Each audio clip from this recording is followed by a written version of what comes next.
But you got a problem with me answering the phone all of a sudden? It's Friday for me anyway.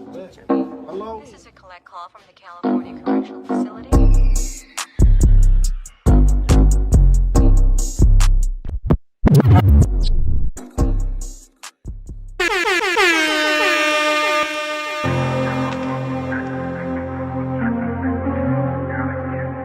It's a YNK swag.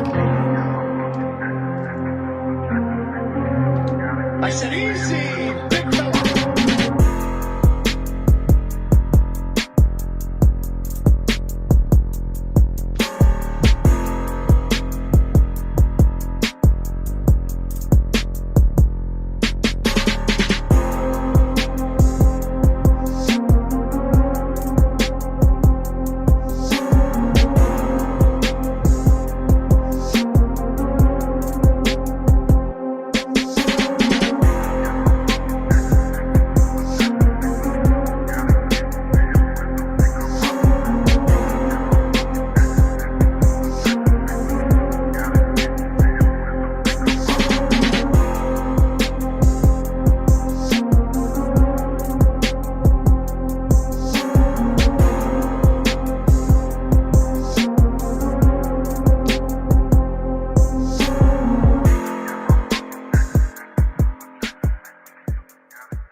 He's a men's rights activist.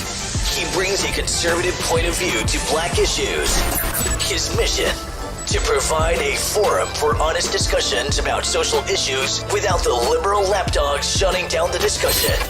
Broadcasting from the American Truth Project studios in beautiful Brooklyn Park, Minnesota. This is Conservative Nation with your host, JERMAIN BOTSIO.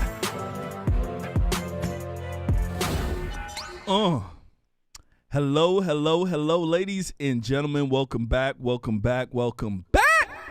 to another edition of Conservative Nation with me, your gracious host, JERMAIN BOTSIO. And on today's show, as you guys know, it is Sunday, Weekend Rumble edition. And I got the one, the only, Anthony Allen, liberal demon slayer from the South. How are you doing, sir? I'm doing fantastic, I am from the South. I'm a Southern boy, Southern bred. And, us Southerners, we just love it. We just love our country like all great patriots do.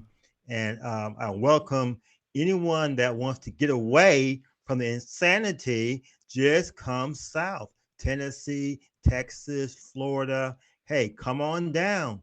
We will welcome you, okay? So just come on down. And tonight, JERMAIN BOTSIO has put on a fantastic, great lineup. Don't miss it, because we're going to get into it. Absolutely. I mean, the lineup is absolutely fire. Ladies and gentlemen, make sure you guys do us a favor. Make sure you share, all right? That is the only way that we can get seen. And as you guys know, they absolutely hate me and you. They don't like our thinking. That's why you see folks in Congress try to outlaw our thinking.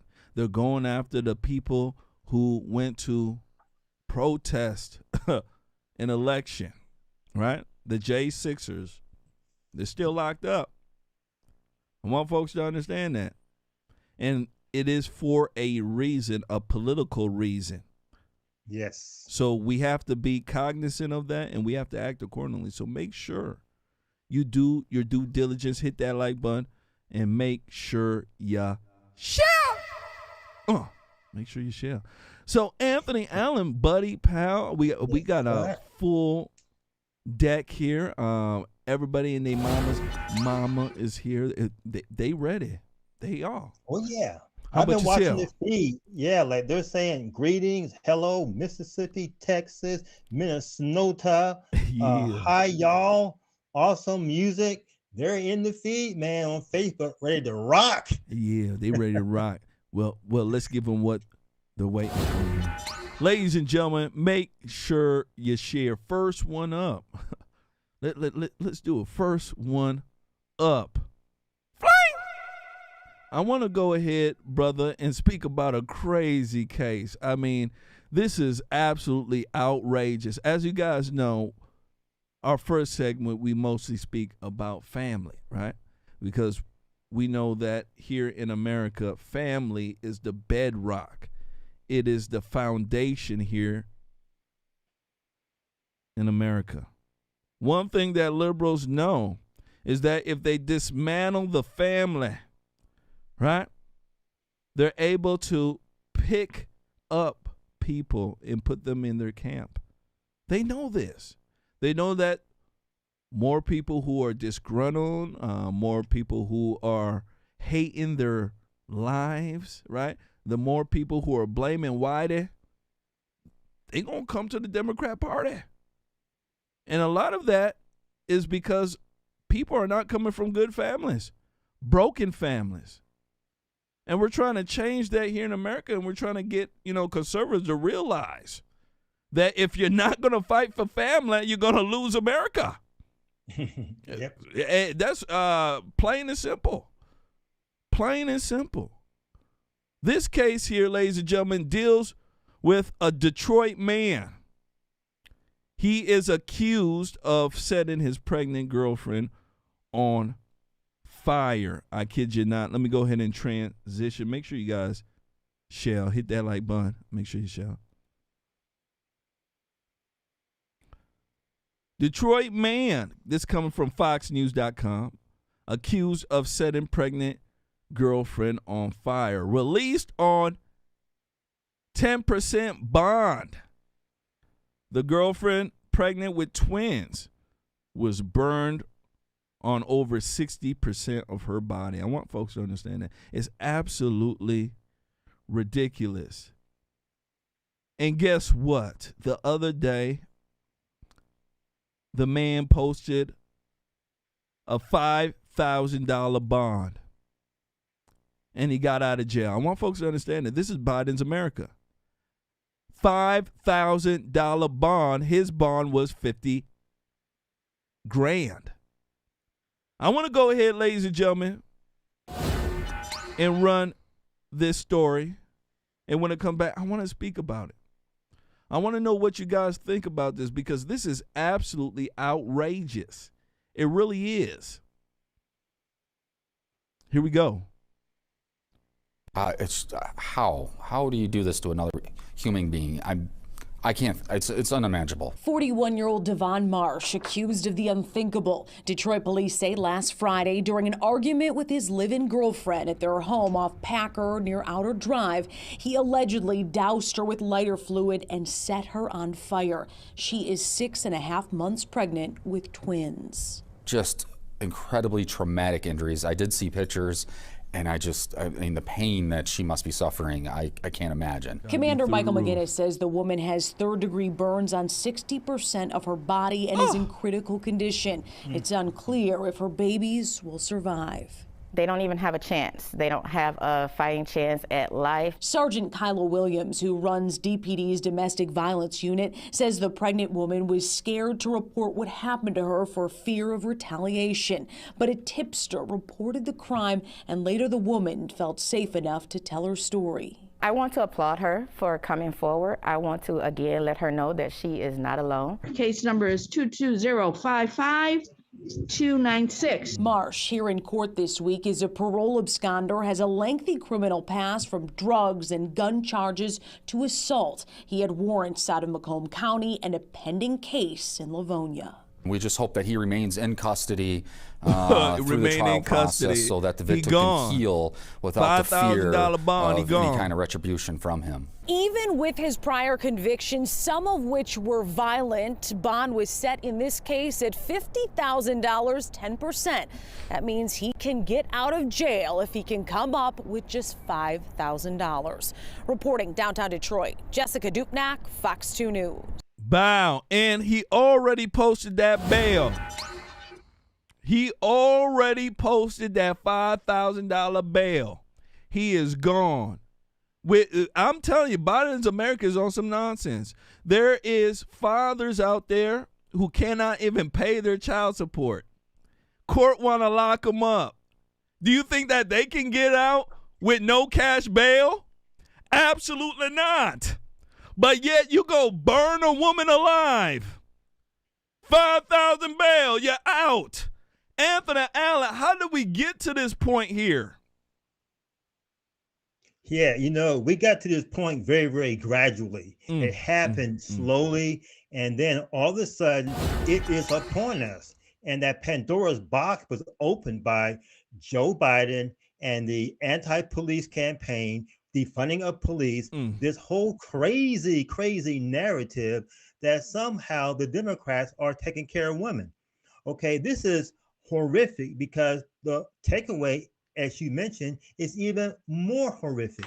2 days. It took him 2 days to raise $5,000, 10% of a $50,000 bond. And I tell you how he did it. Well, he didn't do it. The Democrats have these Soros-backed funds or firms, and what they do is they take black people, they take hoods and criminals, and they have a big stash of money, and they bail them out with it. And this is known. Kamala Harris was one of these bundlers, as I call them, bundlers that bundle money to help bail people out of jail during the BLM riots. And this has spread across our country. These groups, someone like this man, burned a woman alive, over 60% of her body, third-degree burns. Her skin is burned. She's down to the muscle and fat. That's the third-degree burn, okay? She's in pain over 60% of her body. And this is how we got here, by people not paying attention to how radical these Democrats are. Now, the question is, why is it allowed that these people get bailed out? It took him 2 days. He burns her up. Spends 2 days in jail. Nice food. Gets to eat probably watching cable. Meal, and then he gets out. And what does he do? He's right back to his rat killing again. This is insane. It's absolutely insane. I mean, and the thing is, the man had priors. It's not like this was his first offense. I want folks to understand this. This man is a very, very violent man. He is. Let me go ahead and transition. I want you guys to take a look at this. They show some of his record here, right? Yeah, he was arrested for narcotics, probably some crack cocaine, less than 50 grams, right? Weapons, felony, firearms, minimum sentence, he did 2 years. Assault with a dangerous weapon, minimum sentence, 1 year. I'm telling you, the man is a crazy guy. Look at his face. Negro is out of control. And the thing is, Anthony Allen, the woman didn't even come forward with it. Right. Somebody else who was tipped off about how evil he was and what he did tipped the folks off on the crime, and he was arrested. This is what they said. It blows my mind. And then on top of that, these folks here allowed him to get out. Anthony Allen, one thing I do know, in this country now, we have activist judges A lot of them are, ran races with money that were supplied by the DNC and George Soros and them. Yes. And these people are implementing their ideology on the court. Yes. That's what they're doing. Because they say, black people, when they commit crime, right? Minorities and people of color, when they commit crime, Anthony Allen, apparently they don't have the money to get out of jail, right? Apparently, they didn't catch the phrase, if you can't do the time, don't do the crime. Apparently, yes. That phrase they don't like. So these Negroes, instead of them to do the right thing, they commit the crime because a lot of them, they just want to commit the crime. They know that, some of them were raised like that. They weren't raised well. And a lot of them, they're just committing crimes. And the deal is here, Anthony Allen, is that we are giving carte blanche to these people to continue this bad behavior through this ideology that the liberals have, believing that only minorities and quote-unquote people of color can't get out of jail because they're too poor, right? Because when they do the crime, apparently they don't have any money. And they say that this is a perpetual cycle. This is the nonsense they're saying. They're saying that, hey, they're so broke when they do the crime, they can't pay for it. So when they are sitting in jail, I mean, they're just languishing in there, and it's affecting them and their family life. And what I say to that, Anthony Allen, allow them to languish. Some people need to be in jail, Anthony Allen. Jail is a nice place for people who don't know how to act well. You get what I'm saying? I mean, you can't get around. Jail is needed, just like heaven and hell. We need a hell. Anthony, our last words on this here, brother.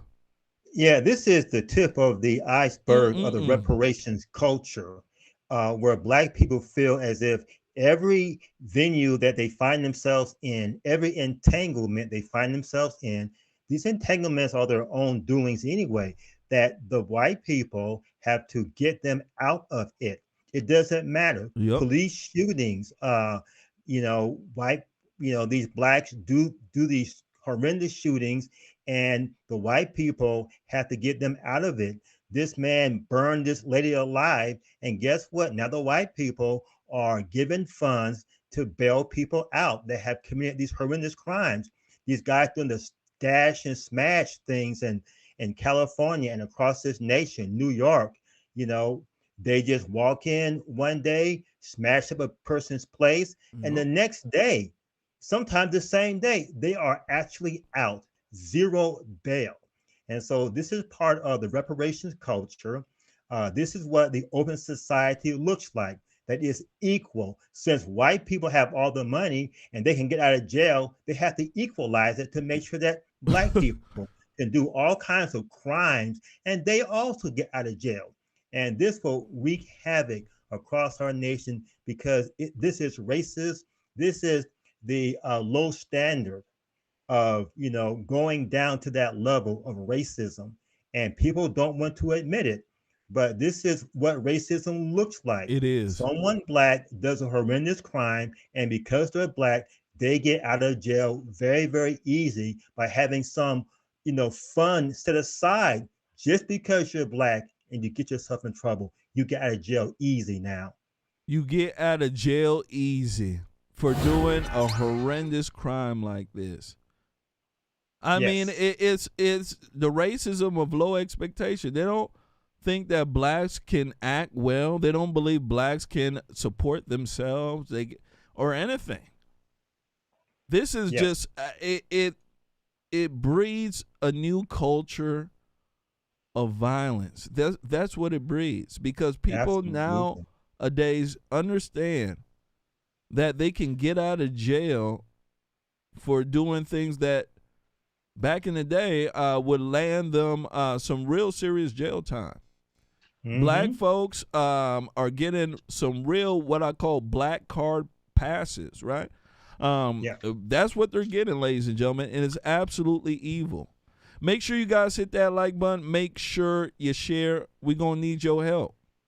We definitely going to need your help. As you guys can see here, the mob is after us. They don't like me. They don't like you. No, they don't. So we need your guys' help. Make sure you guys hit that like button. Make sure you share, all right? Next one up.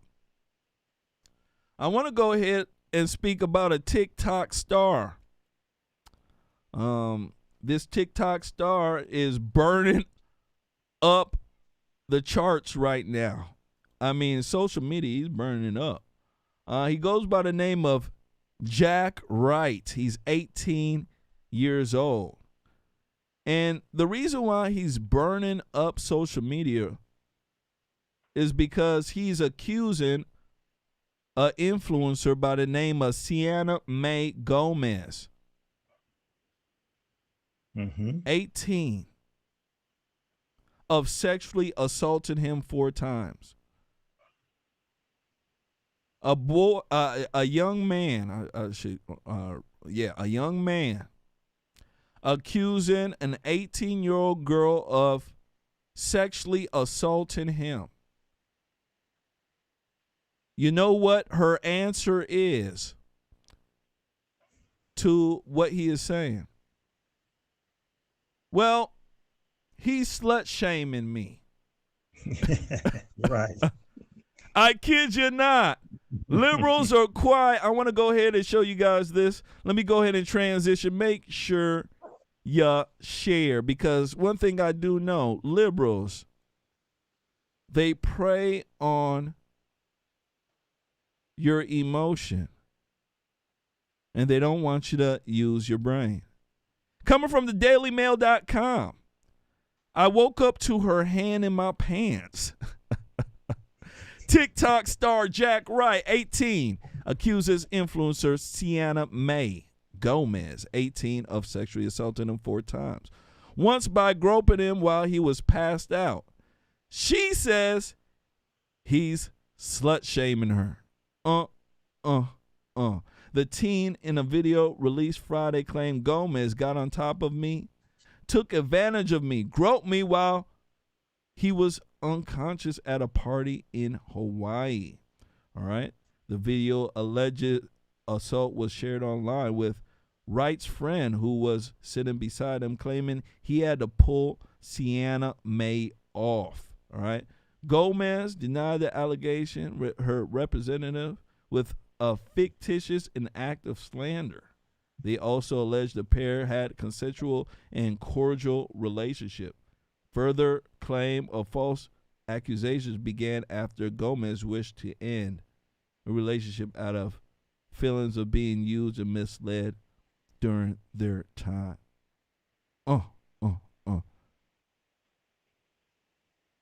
This is wild. Let me go ahead and run this video here. TikTok star Jack Wright. He's saying that a girl, this woman is touching his balls. I'm telling you, ladies and gentlemen, this is he too. This is what it is. Take a look. He too. By saying, I just want to say thank you guys so much for your support and for giving me time. I wanted to share what I went through with Sienna and my side of the story. This all started when my friend came out with a tweet because he was worried about me. He actually witnessed a bunch of times what Sienna did to me. After Mason's tweet, their family reached out to our family, told Mason to take down his tweet, and he did. We wanted to settle it offline.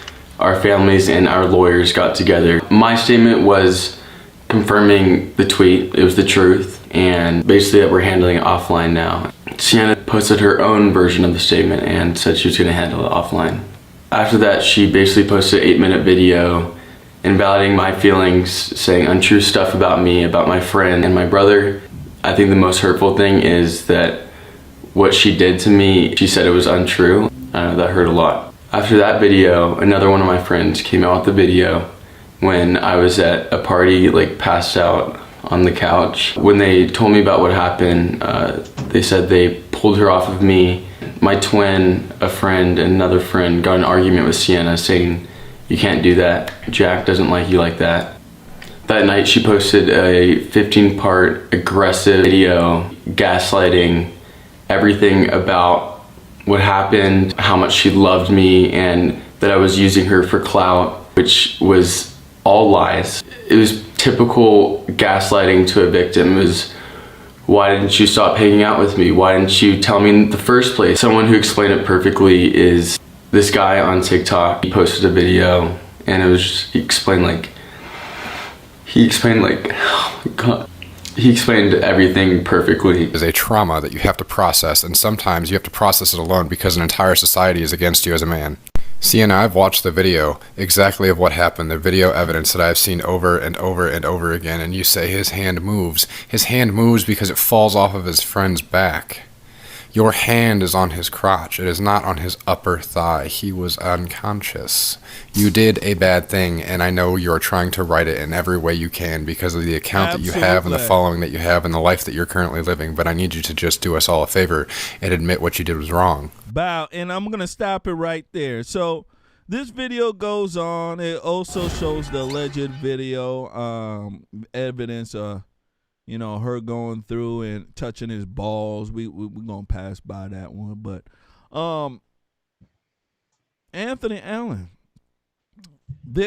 you know, men in this country have been attacked from here to Pakistan by what I call shoddy whores. Women who like to make up stuff because they know that the culture is on their side. They know that the law is on their side.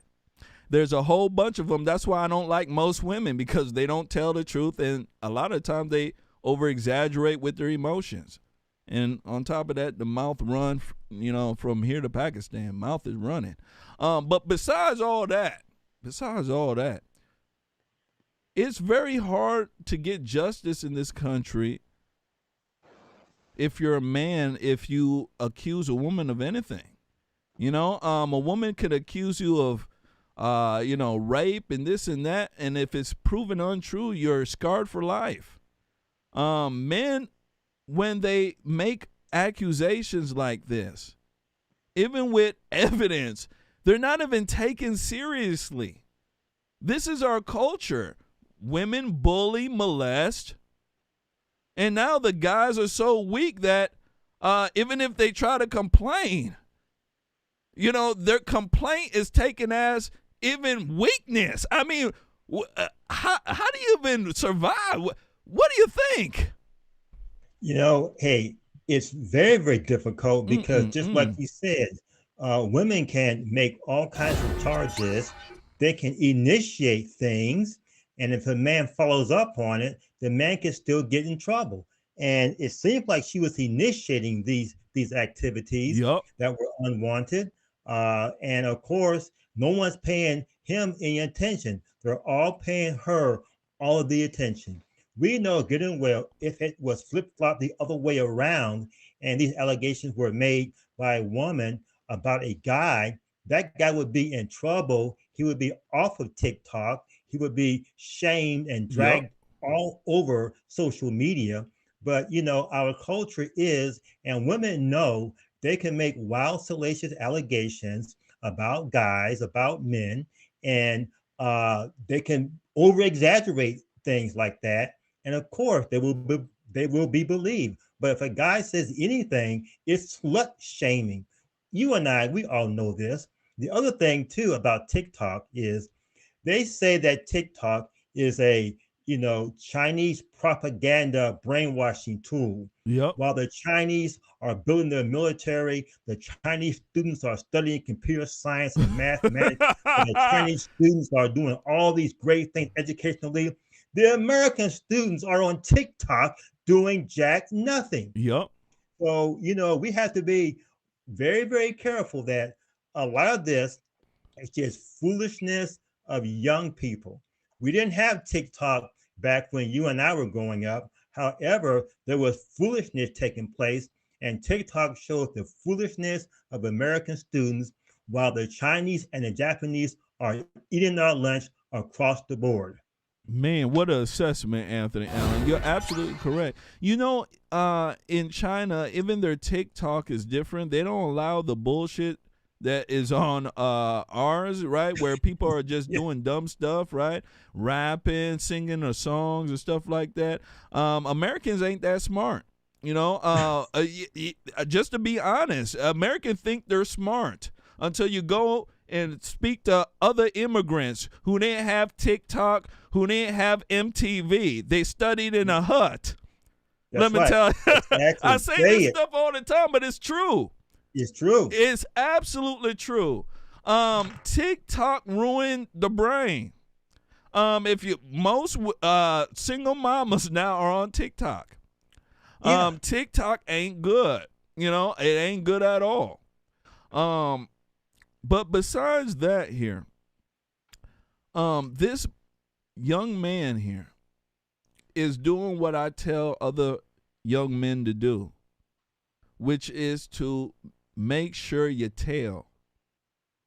To stop a lot of this behavior coming from the women, you have to be able to tell on them. I want the gentleman to understand that. If a woman's hitting you and you don't like it, call the police on her. I don't make this stuff. I've called the police on women before. I don't make this stuff up. I'm not, as a man, you have to protect yourself. Some women get around you, they start acting crazy, start hitting up on you. They know that it's your word versus theirs. That's why I got cameras everywhere I go. I got cameras in my crib.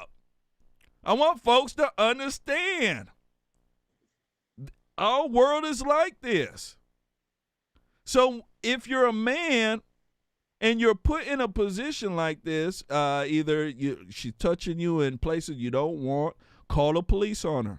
Make a report. She's over here hitting you. She's beating down your door with a bat. Let me tell you, you go ahead and you call the police. Men have to get into the habit of calling the police.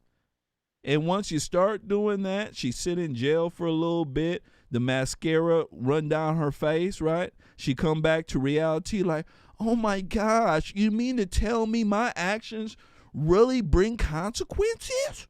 When she do that, yeah. With the mascara running down her face, that's when she'll stop that bullshit. And other women will start getting the drift that being a bad bitch, right? Being a bad bitch, because Anthony Allen, there's a phrase that has been around probably for 5 or 10 years now that a lot of women love, right? Bad bitch, head bitch in charge, all this other aggrandizing BS, right? This has caused some sort of fantasy in a lot of women's brains where they can be rude, act nasty, hit you, and stuff like this. You call the police on a female who got a bad bitch attitude, let me tell you. You call it very quickly and show her what bad bitches get. Last word here. Yeah, you bring up that word, because it's true. Most women have what's called the bitch switch. I'm telling you. And, they can be nice and pleasant, but do you know what? They can flip that switch, and it's called the bitch switch for a reason. And so you're right. Men have got to say, you know what? You flipped the switch on me. I'm calling the police. But however, most men, they shield women from the consequences that they truly, truly deserve. And they could grow up for all their life, never suffering the consequences of flipping on that bitch switch. Now, once they get in trouble because they flipped it on, then they kind of calm down. But a lot of women have never had the displeasure of feeling what it's like sitting in jail because of their bad behavior. They can hit, fuss, cuss, be just nasty. and men shield them from it. Yep. But men should stop shielding women when they flip on the bitch switch. They should stop it. They should. Yes. A lot of them, because they were raised on Disney, a lot of them are hoodwinked by it. That men got to stop watching Disney too. Disney want to turn most guys into betas. You listen to Disney, you'll be in like 3 or 4, broken marriages and all your money gone. Stop listening to Disney. Disney is a finesse for women. Stop it. Just like Lifetime. Me and my wife got done watching this Lifetime movie the other day. What was it called? Trapped by Your Sugar Daddy. Yeah, young white woman, blonde, blue hair, blue eyes, right? Blonde hair, blue eyes, running around having sex with a 50-year-old man. And yeah, I'm telling y'all. I mean, and then they make the man to be the bad guy. All of a sudden now, the man's bad. It's a crazy story. Go check it out. Trapped by Your Sugar Daddy. Trapped by Your Sugar Daddy. Oh my gosh. Hit that like button. Make sure you share. I want to go ahead and give a shout out to 2 folks. First shout out goes out to the beautiful Julie Goldberg. Julie Goldberg donated, took our challenge on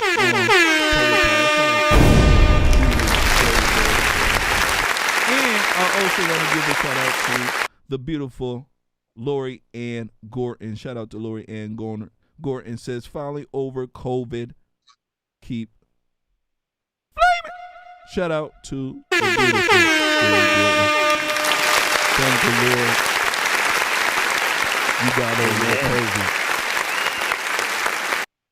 Thank the Lord you got over that Chinese flu. It's a nasty, nasty thing. Shout out to Lord. Make sure you guys hit that like button. Make sure you share. All right, we're going to need your help. We definitely going to need your help. Next one up. All right, make sure you hit that like one. Make sure you share. Shout out to Katie Walker. She says, oh, Jermaine, come on. This was a political publicity stunt. Physical assault is one thing and should be handled accordingly, but the sexual part, please.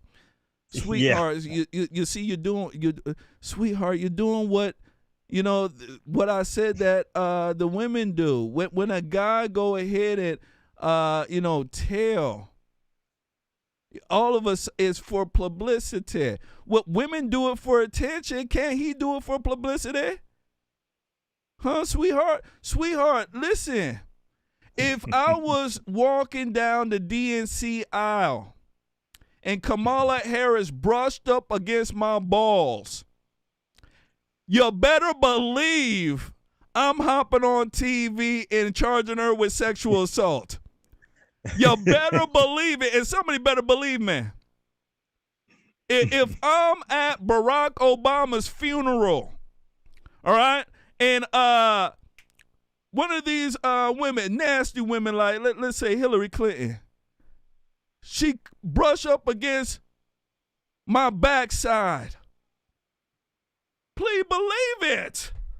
I'm going ahead and charge her with sexual assault. Why not? Women do it all the time. I want one of them to brush up against my balls. I want one of them to, so I could go ahead and charge them with sexual assault. Women do this all the time. Somebody brush up against their breasts, they're running to HR, right? They run it everywhere. Shoot, somebody better listen to me. That's all I'm saying. That's all. Katie, that's all I'm saying. You know what I'm saying? I know somebody. If somebody brushed up against Mr. Allen's balls, he gonna do it too. He ain't gonna stand for it. Unwanted ball touching. You better stop it. That's all I'm saying. Man. Let's go ahead and move forward. Make sure you guys hit that like button. Make sure you share. Absolutely. Next one up, I want to go ahead, ladies and gentlemen, and speak about Kristi Noem, governor of South Dakota. She looked like she got a little Indian in her. Kristi Noem is speaking about a transgender athlete bill. Speaking about having one here to protect women's sport. I want to go ahead and run this when I come back. I want to speak about it. One thing I know in our nation, women are easily finessed by emotion. That's one thing I know. Women's sports is right now under attack. Most women don't give a rip. Yeah, I said it. You see how easy I said it like that? Most women don't give a rip. That's why, it's in jeopardy. I want women ain't that smart if it's in jeopardy like this. And I want the women to understand what I'm saying here. If most women were against trans men with Big Johnsons hopping in their sport, this wouldn't be a deal. There would be no reason for a bill. But because most women are easily finessed by emotion, because most women go along with the lie, right? Hey, if I feel like a woman, I must be a woman lie, right? This goes on. Same thing with abortion. I'm still smashing on conservatives with that debate. Most women are for abortion, believe it or not, because if they weren't, there would be no way that they would allow something like this to go on. And I want the women to understand this is a simple logic. Simple logic. Let me go ahead and run this when I come back. I want to speak about it. Make sure ya shout. Can get mad at me all you want. Challenge me. Yeah. Here we go. South Dakota Governor Kristi Noem. Governor, welcome to Fox News Sunday. Thank you so much for having me on, Shannon. Governor, you've made clear you're among those who would like to see Roe struck down. Well, our brand new Fox News polling shows us this. When asked about that, 63% say let it stand, 31% say it's time to overturn it. Are you out of step with the American people on this?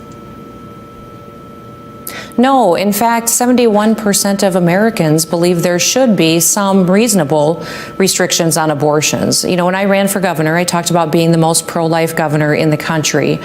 Science has proven to us that life begins at conception, and the bill that I'm bringing this year to our legislature says that when a heartbeat is detected, that then abortions should not be an option for people, that we need to protect those babies. And Shannon, I think what's interesting in South Dakota is that we've proven this issue doesn't have to be divisive.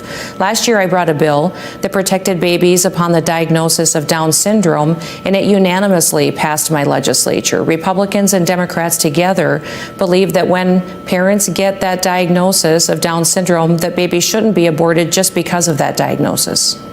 So the bill that you talked about, the new measure you've got that you're working on this year, is very much like Texas SB 8, which is the one that's been back and forth at the Supreme Court. Essentially says that people who aid a woman getting an abortion after the time that a heartbeat is detected, they can actually, as private citizens, bring a case against these women. So this week, the Supreme Court had dealings with that particular bill out of Texas. And Justice Sotomayor said this about it. She said, it's a complicated private bounty hunter scheme that violates nearly 50 years of this court's precedents. She went on to talk about the case about the law. She said, it's a disaster for the rule of law and a grave disservice to the women in Texas who have a right to control their bodies. How do you respond? Well, that's her opinion. That is not a legal defense of what that decision was. And the Texas law has been upheld 3 times now. The South Dakota law is different. It is modeled after the Texas law and says when that heartbeat is detected, that then abortion is not an option. And frankly, since we got to the Texas law in place, lives have been saved. In South Dakota, there's a private right of action clause that is different than the Texas model. But we think that that really gives people the option to really not insert the state into that relationship, but make sure that people have the opportunity to go after those doctors that do perform abortions and save those lives so that we can continue to be bold in doing that. I was very clear when I ran for governor and since I've been governor that we wanted to get up every single day and look for ways to protect every single life, that equality truly does come from valuing every single life. And that is what we've done by putting an unborn child advocate in the governor's office. I saw Glenn Youngkin just did that as well, and I was so grateful to see him add that job description to the governor's office there. And we'll continue to advocate for showing exactly what science has proven over and over the years, is that this truly is a life and that it needs to be defended. Pro-choice advocates, lack of access to abortion is most detrimental to women of color, to people who are struggling for financial stability. We know that just over half of the women who've sought abortions there in South, that they had is not thinking that they could actually have this child. So what kind of resources, what kind of efforts is the state making to help these women? If you're telling them they can't have an abortion, where is the assistance otherwise? And that's one of the things that we need to do a better job of across the country is taking care of mothers, letting them know that there is options. We had about 120 abortions in the state of South Dakota last year, which most people would say isn't very many, but it's 120 too many. And we do have amazing centers and people that wrap their arms around these mothers and these families and let them know that there are options for that child, that there is adoption, that there is ways that they'll come alongside them and mentor them so that they can teach them how to be parents and help them through the struggles that come with raising a child. Right here in Sioux Falls, the Alpha Center is a fantastic organization that's been doing it for years, and they constantly champion supporting mothers and making sure that they know that there are other options rather than abortion. Let's talk COVID-19. You've gotten a lot of attention for the way it's been handled in South Dakota. Not surprising that you would have critics on the left, but let's talk about your critics on the right. They say you considered or actually carried out a number of things they had a problem with, potentially an executive order that would have required some people to stay at home, proposing legislation that would have given your state health secretary the power to shut down both public and private places, some powers that would have been and responsibility. Conservatives thought were watered down, too weak on this. So what has changed, and what will you do to get this across the finish line? Will you sign it? Well, Shannon, that's simply not true. I did not veto a bill. What I did was I asked my legislature for changes, and they rejected it. So immediately that very same day, I put executive orders in place to protect girls' sports. And this is about fairness. This is about making sure that our girls have a chance to be successful and to compete, to win scholarships, potentially go on and play professional sports beyond that. We want them to have the opportunity to do that. Title IX fought for that years and years ago. And I've been doing this for years, which started, almost 5 years ago now in the sport of rodeo, where we protected girls' events. So now I'm bringing a bill to the legislature that will be the strongest bill in the nation in protecting fairness in girls' sports, and I'm hopeful that my legislators will support it. You're facing a primary challenge from a former Speaker of the House there, the State House. Kristi Noem. Shout out to Kristi Noem. She looked like she's Cherokee. I don't know if she's Cherokee or anything, but she certainly looked like she got a little Indian in her. Native American, for anybody out there. I know some of y'all are crazy, right? I know some of y'all are crazy. Native American. Mr. Allen here. All right, Yes. so I let it play in the first because the first one was really, really good. Speaking about Roe v. Wade, as you know, that's coming up right now, challenge. A lot of people say that they want it to stay, mostly the women. And you see that the other side is, I think, 30-something%? What do you, let's start with that one first. What do you think about Roe v. Wade? Do you think that it's time for it to be overturned? And do you think that most Americans want it overturned in our culture today? What do you think? Yeah, I think that it will be overturned. It's going to be a hard fight. And this weekend was the 49th March for Life. What the polls do not show are the number of young people that are coming out against abortions. Young people want a culture of life. They don't want the Democrats' culture of death. The liberals have a culture of death. Everything is about killing and maiming, burning and looting. And if you had a chance to watch this march, you saw thousands and thousands and thousands of people actually marching for life. I've been the chairman of a pro-life ministry, and I've seen, people or babies that were scheduled to be aborted, and they changed their mind. The parents changed their mind, and they're walking around our neighborhood, our community, alive and well and thriving. The very idea that the way that you handle people's problems is to kill another human being, that is completely, totally ridiculous. Kristi Noem, she has it correct. Once that heartbeat is heard, that's a good indication of the beginning of life.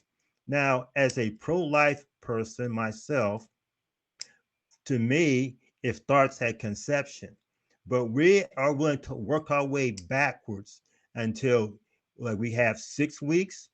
I'm willing to work back to 5 weeks, 4 weeks, all the way back, because that's when life actually begins. When that sperm enters the egg, that's the spark of life that we have to protect.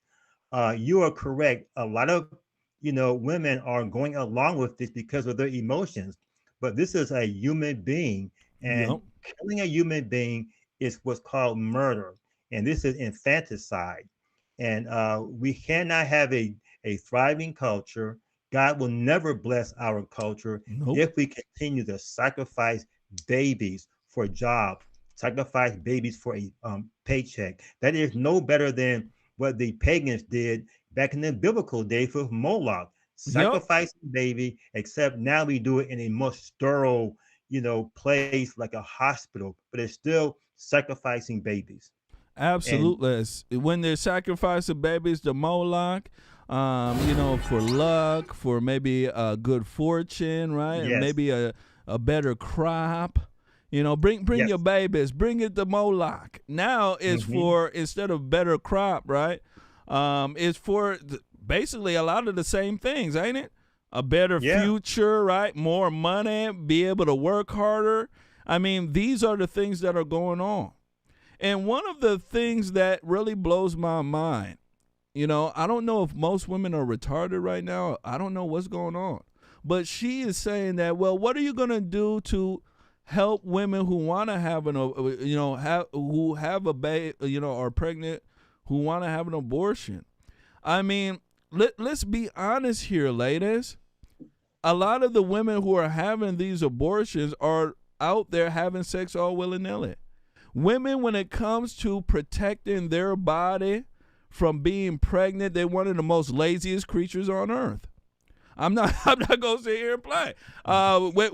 When it comes to sitting there and protecting their body from getting pregnant, women will come up with all sorts of excuses of why they didn't have the other guy wear a condom, right? Why, in a sense, they didn't take the pill, right? I've heard excuses from here to Pakistan, Anthony Allen. Oh, you know what? I get fat if I take the pill. It messes with my hormones. I gain weight when I take the pill. And then I go ahead and retort back, well, wouldn't you gain weight if you end up being pregnant too? I mean, right. What's worse? What's worse, right? Being pregnant and being overweight and dealing with a baby you don't want, or being a little bit overweight? Which one, right? And then they'll say, well, and then I say, well, there's other pills on the market. Then they're like, look, Anthony.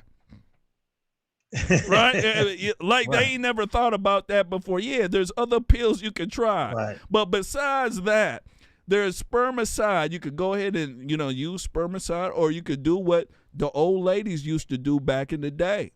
They will close their legs and wait for a suitable suitor, right? The one that will get down on her knees and say, you know what, ma'am? I'm not going to treat you like a whore. I'm going to buy the cow with the milk. I want to marry ya. You get what I'm saying, Anthony Allen? That's what they used to do back in the day. Women would make men, in a sense, moral in that sense. I want the women to understand. The more access you give your cookies, the men ain't going to work hard. There's no morality there. But if you close it and you have standards, right? The men are going to want to reach them standards. Trust and believe. Because one thing that excites a lot of men, let me tell you, a fresh young thing. Anthony Allen, last words here, sir. Well, Yeah, actually, let's move on. Next one, trannies. Trannies, right. Trannies in women's sports. She's coming up with a bill. She wants the legislature to pass it. What do you think about women, right now complaining about trannies in their sport? What do you think? They aren't complaining enough. These aren't necessarily trannies per se. These are men. Yeah. They can call themselves anything they want to, but they're swinging. Okay. And so this whole idea that these are some kind of, little guys that are timid. These are big, strong, hairy, muscular men lifting weights, breaking records, swimming like dolphins around these women. And the women are sitting there saying, please help us. Please help us. There's going to be some guys that'll say, let's take over women's basketball. Let's take over all the women's sports. Yep. These are guys.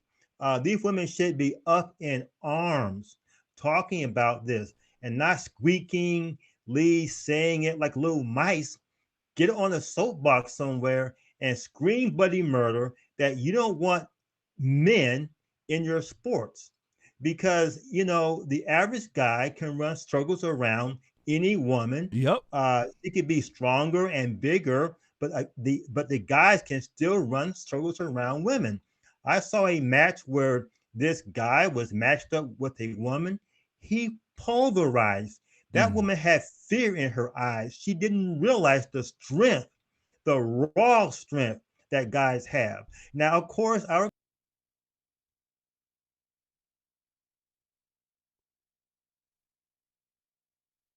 Well, we don't know what happened. Let's see if we can get Anthony Allen back here.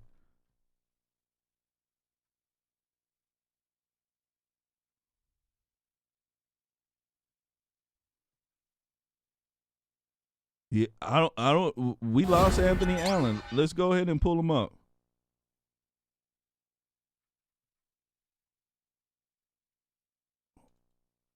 Here we go. I don't know what happened.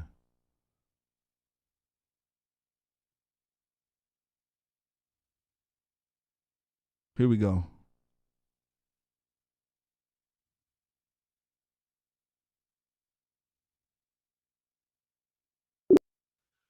Go ahead, Anthony. I'm finish off. So these women, they need to speak up and push back.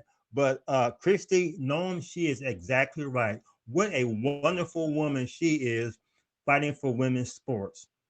Yeah, she's really, really good fighting for women's sports, let me tell you. That's how it needs to be. But one thing I do know, most women are for this. That's why I'm not Yes.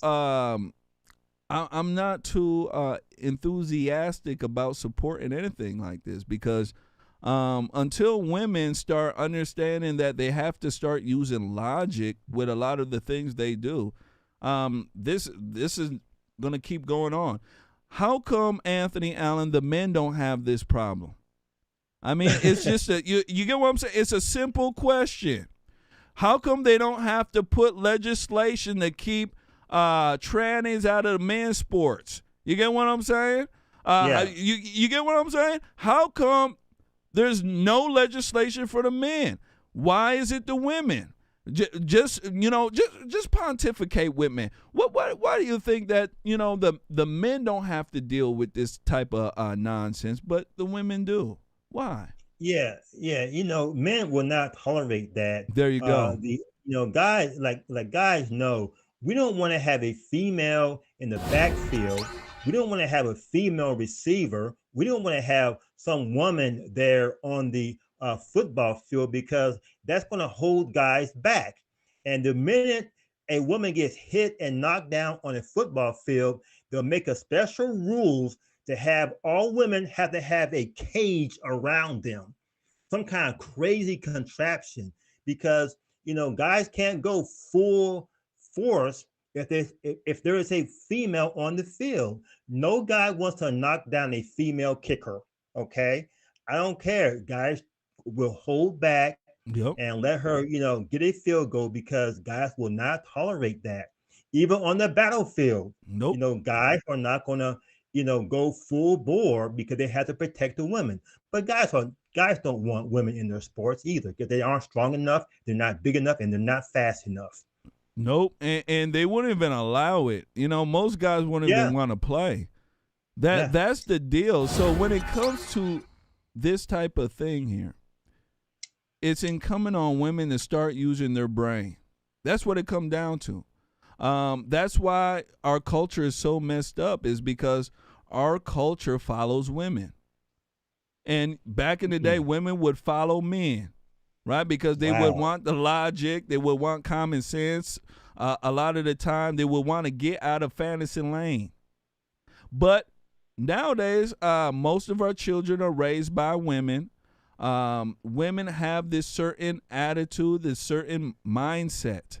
And this mindset, if it's not checked, if it's not challenged, you understand? Because the female mindset is running rampant, unchallenged. And if somebody does challenge it, you know what? You're being sexist. This is what they say when you challenge female logic. And a lot of the stuff that you see in the world right now is female logic. Makes no sense except to females, to people who think through emotion. It makes sense. That's it. But other than that, it doesn't, Anthony Allen. You get what I'm saying? You know what I'm talking about, Anthony Allen. Well said. Yeah. It only makes sense to people who think through emotion. So I want folks to truly understand that. When it comes to females, women who are crying about trannies in their sport, most women are going to be for it. So I'm not very enthusiastic about it. I'm just being honest. Why am I going to fight for a group of folks who don't want to even fight for themselves? Either they're not smart enough to understand it, or too much emotion. They're getting finessed. And it's not, in my personal opinion, it's not for the benefit of me to sit there and put out my energy like that to a bunch of people who don't care about their own selves and their own sport. It doesn't make any sense. That's why when it comes to black folks complaining about their life and this and that, white folks need to step aside and allow black folks to figure it out. Most of them, same thing. They just don't want to do it, and why sit there and help them when they don't want to do it themselves? Makes no sense. So that's what it is. Let's go ahead and move forward. Make sure you guys hit that like button. Make sure you share. Please, oh, please, we're going to need your help. We going to need your help. So ladies out there, that's what the deal is. Abortion and men in female sports. Majority of women in this country are liberals. Majority of them are for it. Believe it or not. I know some of y'all say, well, I know all my friends, right? And all your friends are conservative too, right? Yeah. I know all my friends, and all my friends are pro-life, JERMAIN. That's a lie. You know how they do it, Anthony Allen? Using anecdotal stories, right? Yeah. JERMAIN, I don't know any woman, that's for abortion. Right? And I said, well, gosh darn it. Yeah, all your friends are like you, right? You mostly hang out with people who think like you, right? You want to hang out with a killer if you're not a killer, right? She's look, Anthony. What? Yeah, what? Hold on. What? Yeah, you got to start dropping some common sense. So yeah, most women aren't conservative. Not in this day and age. They're the ones who want to work and put down men. Don't get mad at me. That's what it is. Let's go ahead and move forward. Next one up here, Anthony Allen. Next one up, ladies and gentlemen, we are going to speak about a blockade, a beautiful blockade. Texas judge blocks Biden's vaccine mandate for federal workers. Absolutely beautiful. I want to run this one and come back. I want to speak about it. Here we go. The top American and Russian diplomats have had a high-stakes meeting over Ukraine and agreed to keep talking. U.S. Secretary of State Antony Blinken and Russia's foreign minister sat down for 90 minutes in Geneva today. Neither indicated there had been progress. We'll get all of the details after the news summary. A federal judge in Texas today blocked enforcement nationwide of a COVID-19 vaccine mandate for federal workers. The U.S. Justice Department said that it will appeal, and the White House said 98% of federal employees already have their shots. That came as the CDC reported booster shots are 90% effective against hospitalizations in patients with the Omicron variant. Anti-abortion forces staged their annual rally in Washington, D.C. So there you go. Texas judge shoots down federal mandate for workers. What do you think about this here? I mean, blow after blow to the Biden administration. Yeah, this is a beautiful thing. This is when we see how our Constitution works. This is where we see what it takes, what it looks like for conservatives to push back. Texas is a big state, and so they have a lot of people there. And we need to continue overturning, pointing at the Biden administration for all their foolishness. There is no way in the world that the government should have the power to control someone's body, the power to censor people, and now the power to control their bodies, what they put in their bodies. And so this is correct, and this really shows that the Biden administration will never, ever do anything correct. This is a spiritual war, Jermaine BOTSIO. It really is. The Biden administration will never do anything right. This year and all the way to his last year, the Biden administration will stumble and fail at every single step. Now they may cheat and they may get some things that look good policy-wise, but they won't amount to anything. And this vaccine mandate proves it. Yeah. You're absolutely correct with your assessment there. The Biden administration, because they did everything wrong, they're not going to be blessed in all the things that they're doing. Everything they're doing is going to hell, and it's for that reason. They weren't ordained to be there. Absolutely. I also believe, Anthony Allen, that a lot more, mandates across the country may get called back and be called unconstitutional because putting these type of, things in your body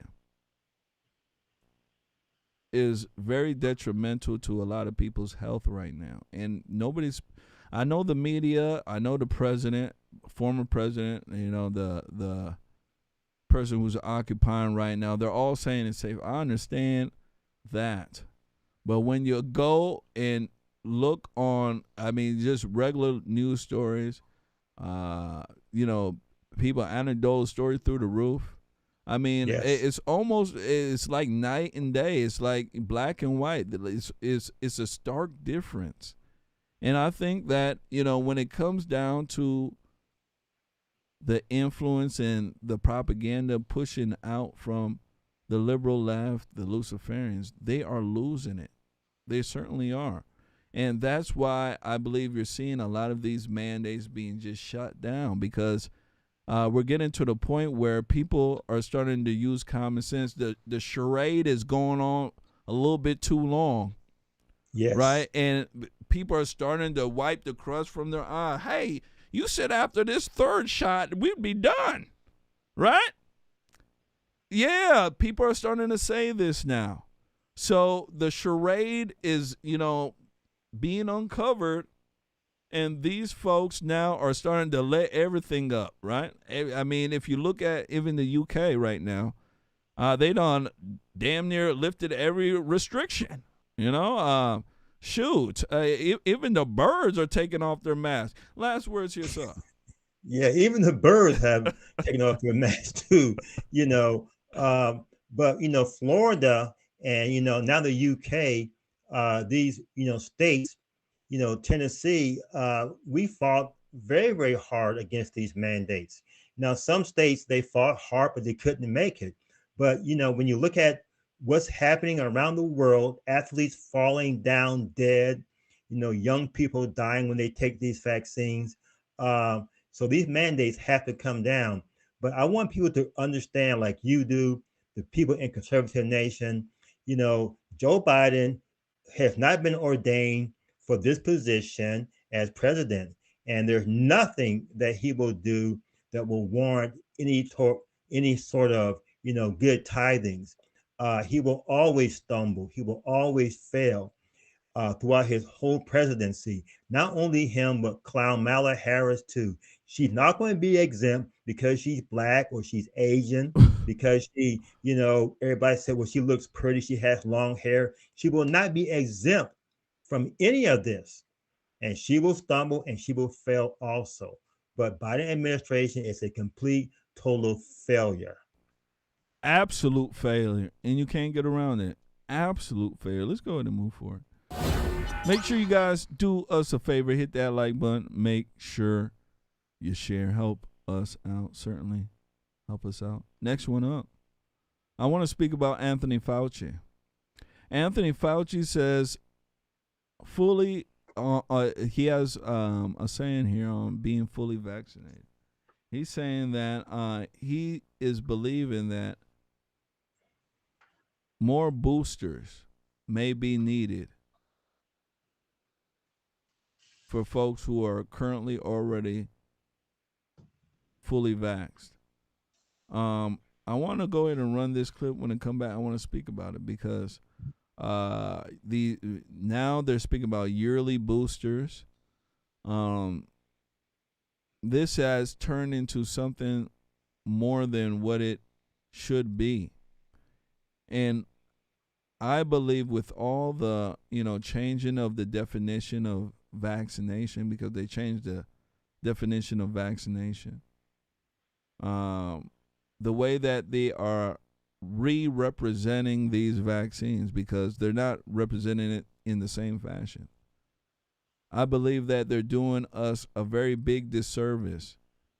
And one day, people will say that this is a crime of the century against humanity. I want to run this. Here we go. Make sure you share. What about the next booster shot? For a substantial part of the population, they're now moving into the 5th month of their booster. So does it lose its effectiveness, and how soon should they get another one, if that's your advice? Well, the answer, Margaret, honestly, is that we don't know, because we don't know the durability of protection from the 3rd shot boost of an mRNA and the 2nd shot boost of a J&J. Certainly, you are going to see the antibody levels go down. That's natural. But there's an element of the immune response, B-cell memory and T-cell responses, where even though you do see a diminution of antibody levels, it is quite conceivable, and I hope it's true, that the third shot boost will give a much greater durability of protection. We're following that very carefully. And when I say protection, Martha, I mean protection against severe disease. You are going to see breakthrough infections, as we've seen now, even in boosted people. But for the very most part, they're mild or even asymptomatic. That's where we would like to be, is to have that where you don't have to get more and more always every 6 months with a booster. We may need to boost again. That's entirely conceivable.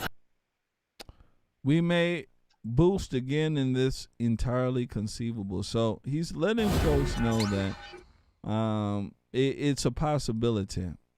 It's a very good possibility. And also, Anthony Allen,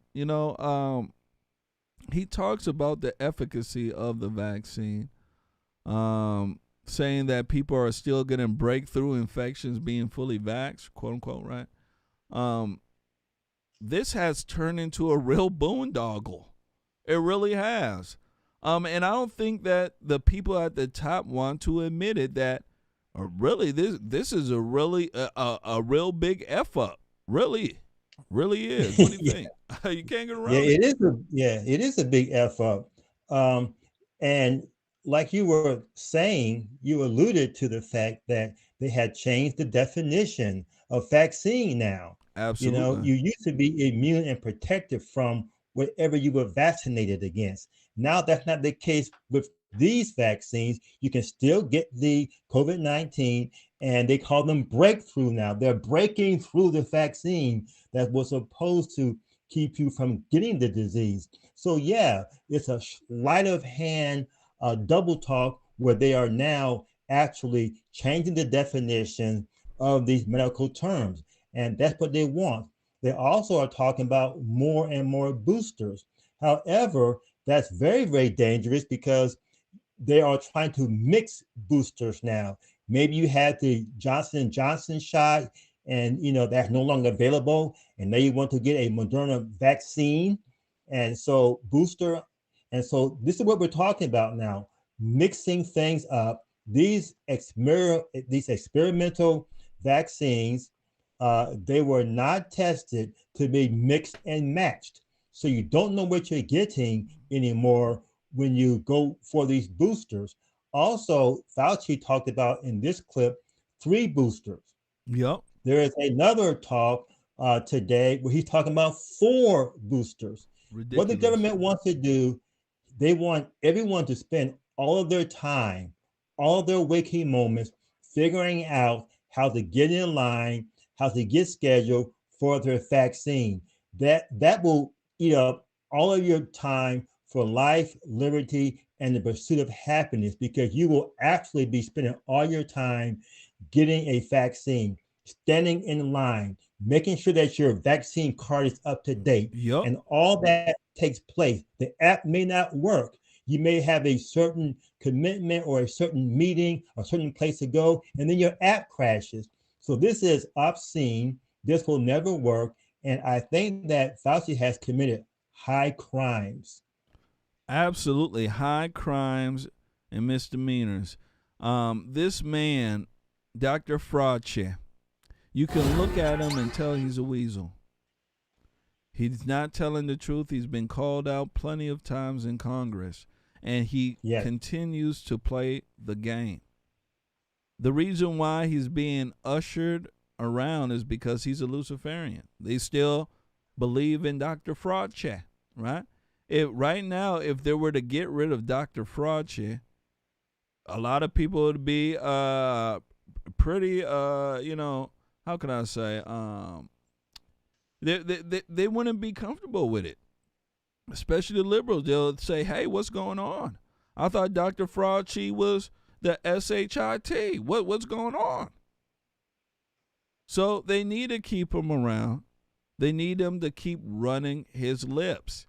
And he is the mouthpiece for the Luciferians. They got rid of their earlier mouthpiece, used to be Bill Gates. Bill Gates was a nice Luciferian mouthpiece peace, right? And then when a lot of people started getting, how can I say, they started really picking up on Bill Gates' mannerisms, the things that he was saying. They had to get rid of Bill Gates. They had to make sure that Bill Gates wasn't going to screw it up for the Luciferians. And the Luciferians are part of a cult. It's a cult of, how can I say, billionaires, a cult of oligarchs, right? Families across the world of all different colors and nationalities. I want folks to understand that, right? It's kind of like if you're a Mason, right? There's black Masons, there's Asian Masons, the normal individual who's living in America and across the world, they're the ones who are dealing with something minute as color, right? But when you start getting to the big leagues, you get to where people got some real money, right? That real money that make you just go, whoa, right? That's that real money. They don't care about your color. They care about how much money you have. They care about the green. Do you understand? They also care about how evil you are in your philosophy. I want people to understand that. They have us fight about color while the top folks from all over the world, they don't fight about color. They fight about money. And this is exactly what you're seeing down the pipeline, ladies and gentlemen. I want folks to understand that. That's what you're seeing down the pipeline. So these people like Anthony Fauci, they're part of that club of Luciferians. And what you'll always find out, this club always has 501c3 charities. And what happens is that they say, hey, I'm going to go ahead and donate money to this charity, to this foundation, to that foundation. And it's all part of the club because they all pull money together. They change front men. And you guys, I mean, during the years, you'll see this. Front men are being changed. And right now, their front man is Anthony Fauci and an ugly man by the name of Mr. Magoo, Biden. Biden's the real front man right now. And he's doing a very bad job. He is. He's about to be changed as well. I want to go ahead and run this. Let's go ahead and move forward here, Anthony Allen. I want to show you guys something here. It deals with democratic control of the United States. CBS News did a focus group. They had some participants there. And let me tell you something. The participants had a lot to say. I want you guys to take a look at this. When I come back, I want to speak about it. Here we go. We are a year into unified democratic control of the House, of the Senate, of the executive branch. Do you feel any differently? Do you feel that Washington understands what all of you are experiencing out there? Beth is shaking her head no. I mean, so many of you are. But have you always felt that way? Or is there a new level of sort of skepticism about Washington? Yeah, I think so. I really had such high hopes for this administration when they came in. And it's just been one disaster after another. Afghanistan, inflation, take your pick. I just don't understand. I thought this was going to be a president for the people, of the people. And I just feel like it's one, hurdle after another that we all have to climb. Chelsea, I saw you raise your hand. I do agree that fundamentally for me, nothing has changed. I think that I am more skeptical now. My life has not improved. COVID has not improved. Biden has not, stuck to any of his promises. I don't think anyone in Washington is really for working people. And that has been so clear this year. There you go. It has been so clear this year. So clear. And let me tell you something, it has. It has been clear for a very long time that the people in Congress, right and left, most of them don't care about you. Most of them don't care about you. Me and you. They don't. They live a different life. They live what I call a chauffeured life. If you're in D.C., you know what I'm talking about. All the senators, all the congressmen live the chauffeured life. Black cars, right? They sit there and get Ubered around. When it comes to their health care, they don't have to wait like me and you. They have, let me tell you, the Cadillac of Cadillac health care. So they believe they're above ya. That's why they're able to do insider trading, and when they're called out for it, I don't care, right? So it's a big deal of what's going on. You see these liberals, they're complaining right now because they only cared about the emotion, the false compassion that was being pushed out. They didn't care about reality and the results. They cared about the false compassion. Oh, Trump is mean.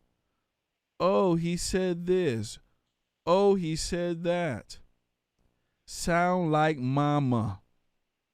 What do you think here, sir? Exactly correct. These liberals, there are, like you said, they are elitists. They have rules for thee, but not for me. They make up all these things that they want Black people to go after. They want everyone to have an emotional attachment to. Yep. And they get votes that way. And they don't live that way themselves. They only want the minions, the peons, to live that way. In other words, they have these highfalutin ideas and they condescend down to the voters, and they say, we're coming down on your level. And if you vote for me, I'll pull you up to a different level. It never has happened. They can see Biden. Biden was supposed to be a man of the people, Scranton, lunch bucket Joe. What a facade this man put on, and people still believed it. Oh, he's going to be nicer and kinder than that mean Trump. And they believe all this stuff. And now they see that this man has done zero. His family is filthy. Excuse me. His family is filthy rich from insider back dealing, Hunter Biden. And no one has done anything. Look at the economy. Look what's taking place. This is why conservatives should not go wobbly, because this administration's wheels have come off. We all know it, and the wagon is just bumping along on its axle. Okay, it is horrible to watch, but it's good for conservatives to stay and let this administration go completely wobbly. Absolutely. Just like that woman said, is one problem after another, one boondoggle after another. And that's right. what happens when a lot of the times when you aren't supposed to be there. And second of all, you push out false compassion. The world that is ran by emotion is easy to fool. Once more again, in our population right now, most of our children are ran by women. They're raised by them. They're ran by them. When you go to school, right? School, elementary, most of the teachers there, I would venture to say 98% are women. So our children are being emotionally trained to vote a certain way, to think a certain way. I want folks to understand that. It's very important, because when it comes down to reality and doing things that are good for the nation, people can go against their own best interest if they're pushed and moved through emotion. Do you understand? One thing that I tell folks all the time, when it comes to God and the devil, right, Lucifer, he was a very beautiful man. He was a music player. I want folks to understand. Anthony Allen, folks don't know Lucifer used to play music. Beautiful music. Beautiful. And the music is basically a sign, a guise for emotion. Lucifer subverts through emotion. God is logic all the time. When you're with logic, you have a sound mind. Do you understand? There's no, ambivalent thoughts. There's no, wiggle room. You're using your brain. You're using what God gave you. When you do that, you make the best decisions in your life. When you use emotion, when you live the world through emotion, when you wear your heart on a sleeve, right? I believe that's what the phrase is called. You're not going to make very good decisions in your life most of the time. When people say something to you that sounds kind of weird, you're all up for the emotion instead of thinking about it. Right? You're quick to overreact, and that's what most women do. Overreact because you're all about the emotion. So when President Trump says something, right, that says, hey, you know what, we got to close the border, we're having murderers and killers come across. The emotion that's in our populace right now, right? The people who are raised by their mama, who think, act, and feel like a woman, you know what they say? They didn't hear nothing about common sense or logic of what he said. All they heard was the emotion. Oh my gosh, he's calling Mexicans murderers and killers. I mean, that's racist. That's mean, right? This is the emotion. They don't even look at what he said, the context of what he said. They only cared about the emotion. And most people nowadays think like that. And when you have a population like that, the liberals are going to reign supreme. They're always going to put out dumb stuff to finesse you. Things that don't even make gosh darn sense, right? All the stuff they even were talking about bringing into this country, putting into legislation, don't make sense, right? Don't. Last words here, sir. You're right on target. That analysis was fantastic because you said earlier the culture follows women. And sure, you're exactly correct because anytime an issue comes up, there is a overreaction to it. Absolutely. A word, a phrase, and everybody keys on that word, keys on that phrase because of the emotion. And, guys have learned to do that themselves because they were raised by their mamas and the culture follows women. So anytime a tough alpha man says something, the emotional crowd says, oh, you're mean. Yep. And they overreact to everything. And so we had not seen an alpha male in a long, long time until Donald Trump came along. An alpha male leader, I should say, until Donald Trump came along. And he started talking just like you and I talk. Yep. Tough talk about what's taking place. And what did all the liberals do? They went emotional nuclear. Yep. They went crazy because they were not accustomed to hearing how men really talk.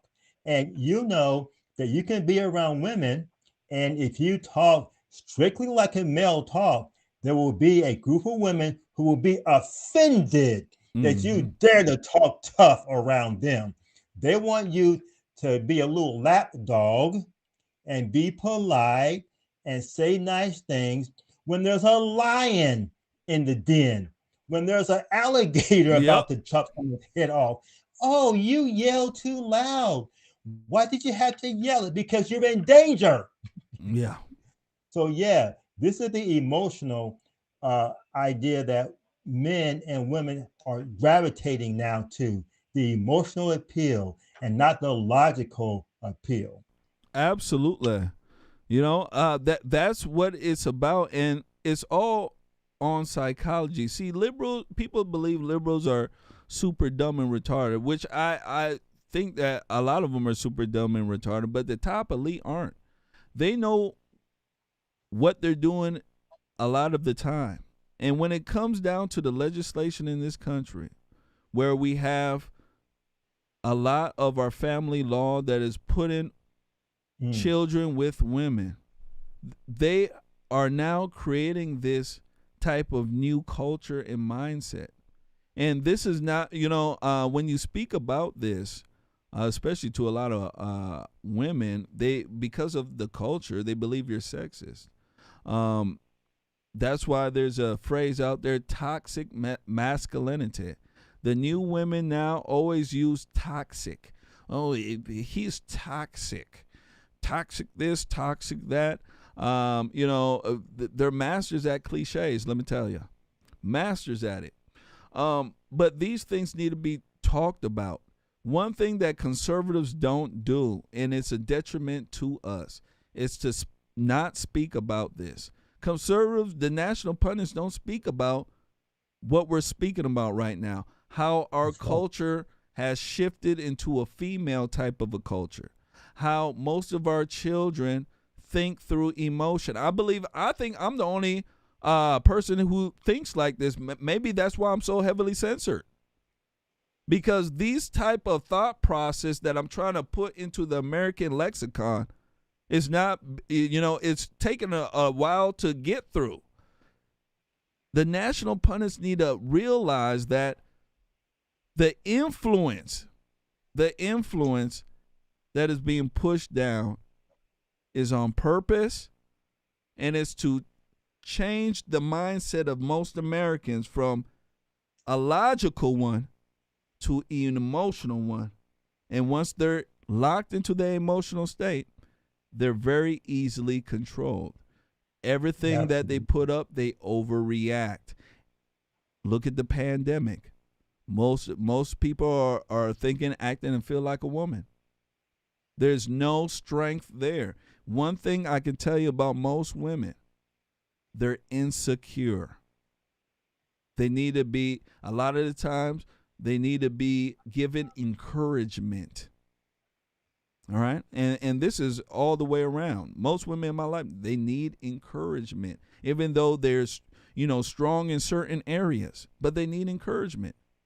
One very good example before I move on about insecurity and encouragement is when it comes to women asking for raises at their jobs. A lot of women don't do that. That's part of this, what do they call it? Money difference between men and women. Men are more assertive. So when it comes down to asking for a raise, guys are going to do it. They're going to say, hey, I did this, I did that. I can do this real fast. Ain't nobody in this plant can do what I can do. You're going to pay me what I want or else I'm leaving.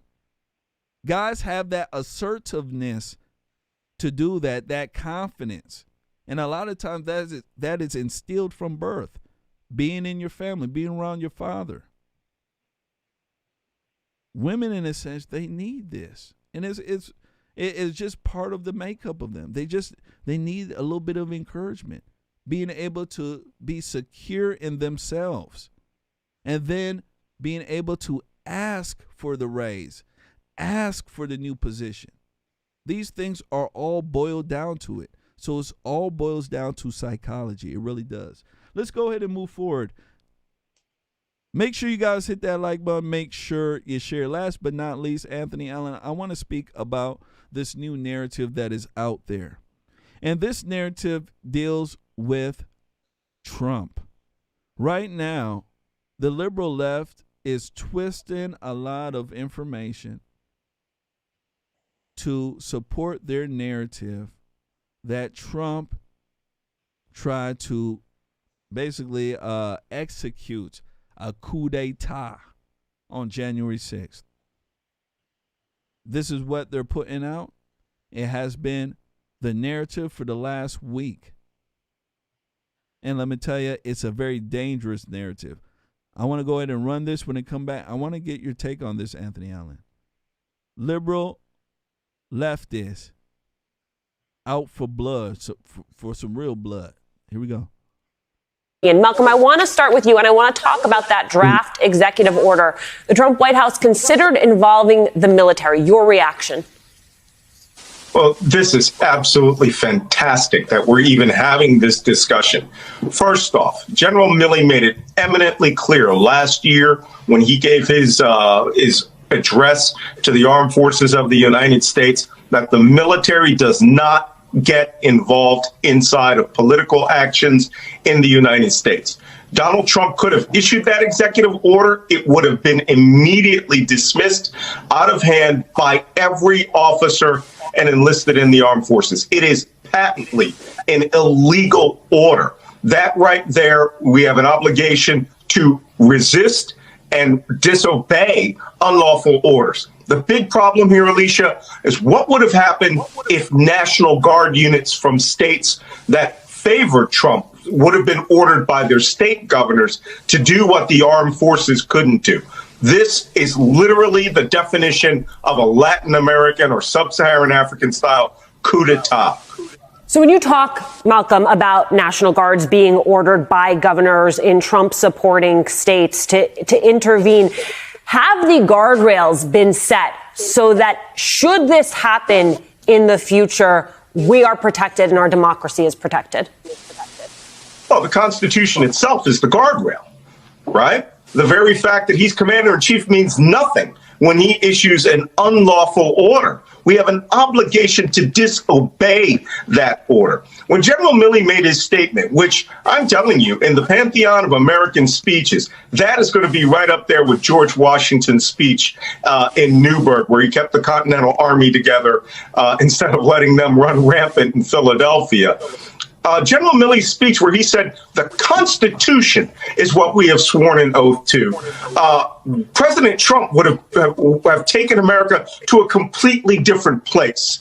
National Guard units would have to evade against their own commanders, and governors are not commanders in chief, even though you have officers like the general in charge of the Oklahoma National Guard talking like he doesn't have to follow any orders that comes from the national government. These are the stepstones of civil war.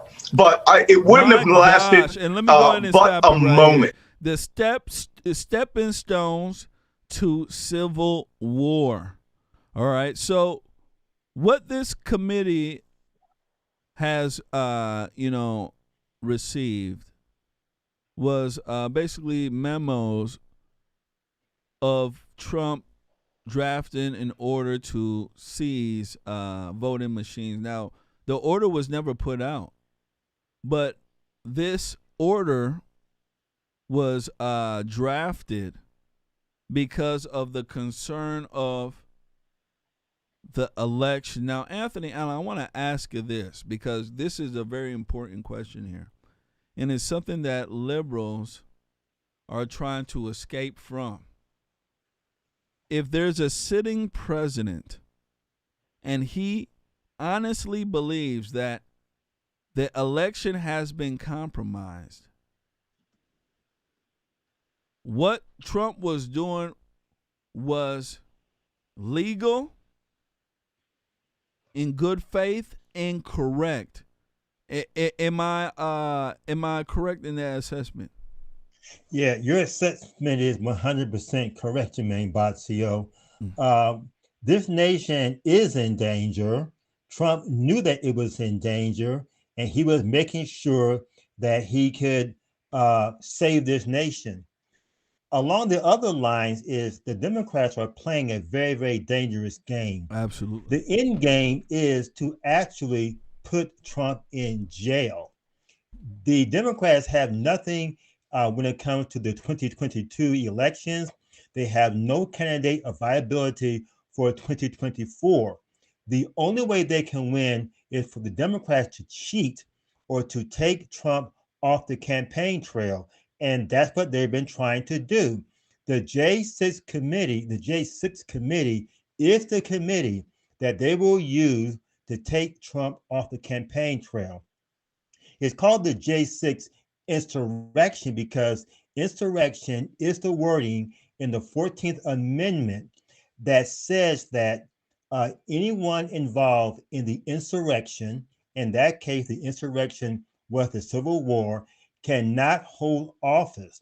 So they want to tie that around Trump to say that they found out that Donald John Trump was involved in an insurrection, therefore he is ineligible to hold office. The other prong in this is they want to indict Trump for treason or sedition. Absolutely. Because if they indict him for treason or sedition, guess what? He cannot run for office. The only way that Democrats can win is to cheat and to take Trump off of the campaign trail. And the end game, 100% end game of this whole dangerous coup that they're planning is to put Trump in jail. Yep. Because once they put Trump in jail, that kills Republican Party, that kills America's democracy, and then America will go completely total socialist with Trump out of the way. They want to put Trump in jail, Republicans in jail, his wife in jail, his sons in jail. Cat, they dog, want all paint the on the Trumps wall in jail. Gitmo. That's what they want them at. So this is a very, very dangerous game that they're playing. And I want conservatives to understand this. These people are not playing around. They want the J6 committee to find, and like they will, they will find evidence, manufacture evidence, make up evidence to make Trump treasonous, to put him in jail, to get him off the campaign trail. Then they will have Mike Pence and maybe Liz Cheney. They will have, Joe Biden and Kamala Harris. They will have some kind of crazy campaign with, rhinos and establishment that they will want us to vote for because Trump will be gone in jail off the campaign. He'll be gone in jail. And let me tell you something. That's one of the things that I said in the show previous when I was speaking about Trump. I said that if Trump is killed, right, and God forbid, Trump hop on a plane and the plane go down, or, he's murdered, I mean, it would be hell for the Republican Party. It would, because a lot of people will be disenfranchised. And then what will happen is that the sharks, people like, Mike Pence, Kristi, the establishment will swallow the GOP. And what they'll do is they'll, be, just soft lefties. That's basically what will happen. So that's why it's very, very important, in my personal opinion, not to center a movement on just one person. You get what I'm saying? Because it's very damaging, in a sense, if something happens. It really is. It's very damaging. So I want people to understand. That's why I speak about that, so that folks can understand.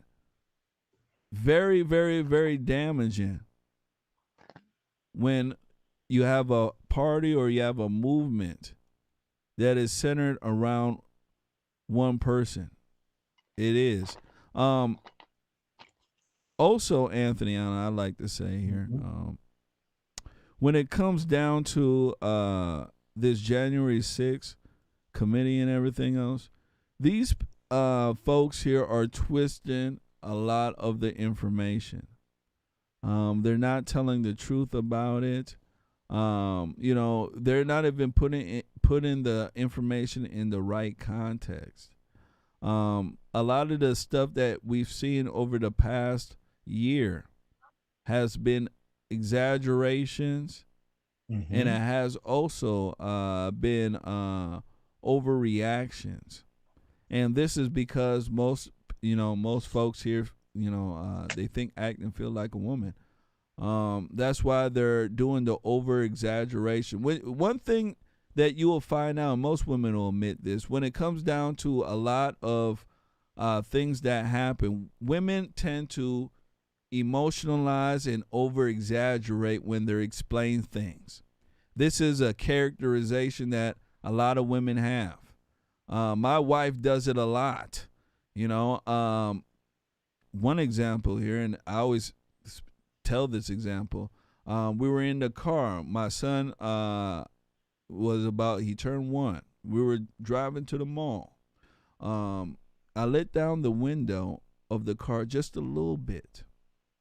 And my wife, instead of saying, you know what, I think that, maybe the air is too much, maybe the baby will get cold. You know what she said? She said, baby, the wind is taking JJ's breath away. You understand what I'm talking about, right? The wind so strong is stealing my son's breath. This is what she's saying. Yeah. You get what I'm saying? So it's an over-exaggeration. All she had to do is say, hey, it's a little windy in the back there. Can you roll it up a bit, right? And my son, JJ, he was fine. The wind was hardly hitting him. But because she's a woman, because women have this over-exaggeration, right, when they explain things and they emotionalize, oh, Jermaine, JJ's breath is being taken away. Oh my goodness, can you close it? And I'm like, yeah. I'm using logic. Like, I have to be air taking some of your breath away? I was like, girl, you better stop it. Stop it. Yeah, so that's the over exaggeration. Same with when you speak to people like AOC, right? He was so toxic. The president is so toxic. What he said was so damaging. And he hardly said anything at all. This is the BS that women do. And a lot of the times, you have to call them out on it. If you have a whole population that is like that, God help ya. Last words. Yeah, exactly right. There's this over-exaggeration that they think is really gets the point across, but no, his breath is not being taken away, So yeah, that's a great example, but the idea that the J6 committee is over-exaggerating, they are, extending something that's not there. They are trying their best to make it look as if these guys were, a militia going in armed. They were allowed to come in. There's videos showing the guards letting these guys in there. They're walking around looking up at the ceiling. They've never been in there before. But the danger is, and I'm going to repeat this, they want Trump in jail. That's the bottom line. They want they want a Republican president in jail. They want to criminalize Republicans. They want to criminalize conservatism. They want to make it illegal, and they can push all of their left-wing radical ideas on America. The other thing too, Jermaine BOTSIO, they want to have Black people as a catalyst. Anytime liberals want any bill passed, what do they say? The Black people want this. This is why we have this bill, because it's going to help Black people. They always connect us, Black people, to any radical socialist bill. And so they will continue to do that. But the bottom line is get Trump, get him off the campaign trail, and eventually get him put in jail. That will kill America, kill Republicans, kill conservatives, and they will have one party rule, the Socialist Democrat Party. Even though there may be some Republicans, there will be socialist Republicans, but they want a socialist nation without Trump being involved. Absolutely. That's what they want. And one of the things I spoke about too, if something happened at a Trump rally that was very serious, that would destroy a lot of the rallies too. That's why it's very important that people keep their head on a swivel while you're there, because that's something that the liberals would love. A shooter got into the Trump rally, killed 15 Republicans, right? I'm telling you, they would love it. They would love it. And what they'll do, they'll run with it, and it'll be to the point where, the Trump rallies would, Trump wouldn't feel comfortable because of all the idiots out there who are trying to go after his folks. So I want folks to understand it. Right now we're in a very, very tumultuous place where a lot of things can happen at a blink of an eye. And if we don't keep our head on a swivel, we don't recognize when things are going wrong, we could be in deep doo-doo. We can. Shout out to Teresa Cerna says, Jermaine, that happens. It's a thing when they're infants. Gosh darn it, then. If your baby is outside on a windy day, your baby dead. That's all I'm saying, Anthony Allen. With this wind taking your baby's breath away. Shoot. How come I ever heard, I always ask my wife, baby, how come I ever heard, this should be a thing then. Baby, there should be a lot of babies dying, and the cause of death, wind taking their breath away. Let me stop it before I'm in the doghouse. Man. Ladies and gentlemen, that is our show for... We love you, Amber. We love you, Amber. We love you.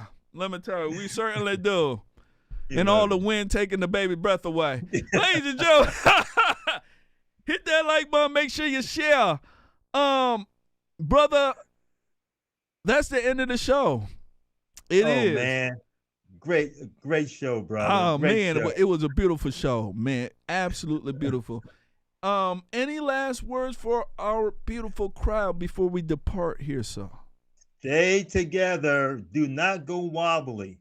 The Democrats want the Republicans to form a circular firing squad around Donald J. Trump. We cannot allow them to make us form a circular firing squad around Trump. We need to line up straight and take our aim at their policies, at the Democrats' policies. Don't go wobbly. Don't form a circular firing squad for the Democrats. Form a line and shoot back at the Democrats. Absolutely. Tito Colborn said, no cookies for you. Yes, right, buddy. Shoot, ain't no cookies for me. Cookie jar closed. Gosh darn it, man.